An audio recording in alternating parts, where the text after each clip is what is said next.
အားလုံးပဲမင်္ဂလာပါဒီနေ့က Microsoft Excel မှာ custom button လေးလုပ်ပုံလုပ်လေးပါနော်အားလေးကိုပြပြပေးပါမယ်ရင်တော့ Excel ဖွင့်မယ်အဲ့မှာဘယ်လိုပုံစံမျိုးလေးလဲဆိုခါကြပုံစံမျိုးလေးပုံမှန်အားဖြင့်တော့သူကဒီထဲမှာမထည့်ထားဘူးတော့ဒီများလေးကိုနှိပ်ထားတယ်တိုးရမယ်ဟိုဒါလေးကိုနှိပ်ရုံနဲ့အဲ့လိုမျိုးလေးပါနော်အဲ့လိုမျိုးလေးတိုးရှော့ဒီ custom button လေးသုံးပါပါ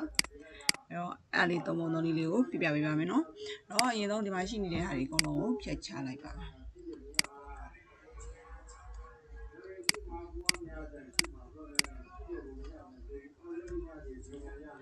ပြီးတော့ဒီမှာတစ်ချက်ကလေးမယ်ကလစ်ပြီးတော့ဒီလိုပါဒီတက်ကလေးပေါ့နော်ဒီတက်လေးတော့ရှိနေရတကယ်လို့အဲ့ဒီတက်ကမရှိခဲ့ဘူးဆိုလို့ရှိရင် file လေးကိုသွားမယ် file လေးကနေ option လေးကိုဝင်ပါမယ်option တွေကနေပြီးတော့မှ customize ဒီ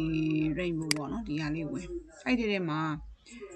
ဒီမှာ double မှာ tag လေးမှာအမှန်ကျပြုတ်နေမယ်ဆိုလို့ရှင်တော့သူကဒီပုံမှာရှိမှာမဟုတ်ဘူးပေါ့နော်အဲ့တော့ဒီမှာအရင်ဆုံးဖြုတ်ကြည့်လိုက်ပြီး okay လို့ခေါ်လိုက်အဲ့ဒီပေါ်ပါထဲမှာမရှိတော့ဘူးเนาะအားကြောင့်မို့တက်ချင်လို့ရှိရင် file လေးကိုသွားတယ် option လေးကိုဝင်တယ်အဲ့ဒီကနေပြီးတော့ဒီ customize တွေကိုသွား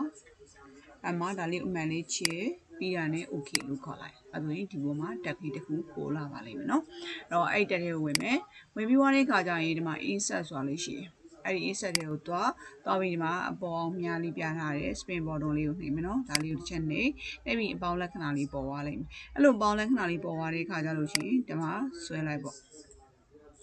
ဆွဲပြီးသွားတဲ့အခါကျလို့ရှိရင်အောက်ကို copy ကူးယူရလာရပါတယ်နော်ပြီးရတဲ့ဒီပေါ်မှာ right click ခေါ်မယ် copy သွားတဲ့အခါကျရင် format control လေးဝင်ပါမယ်ဝင်ပြီးသွားတဲ့အခါကျရင်ဒီမှာ cell လေးမှာတစ်ချက်ကလေး click ပြီးတော့ဒီကောင်းရဲ့ဒီလွတ်တဲ့ကွက်လေးပေါ့နော်ဒီကွက်လေးမှာတစ်ချက်ကလေး click ပြီးရတဲ့ okay လို့ခေါ်လိုက်အဲ့တော့ပြီးသွားပြီဆိုတာနဲ့ပြီးသွားပြီဆိုတာနဲ့ဒီမှာတိုးရှော့လုပ်လို့ရတာပါပြီနော်အားလုံးပဲအဆင်ပြေကြပါသည်နော်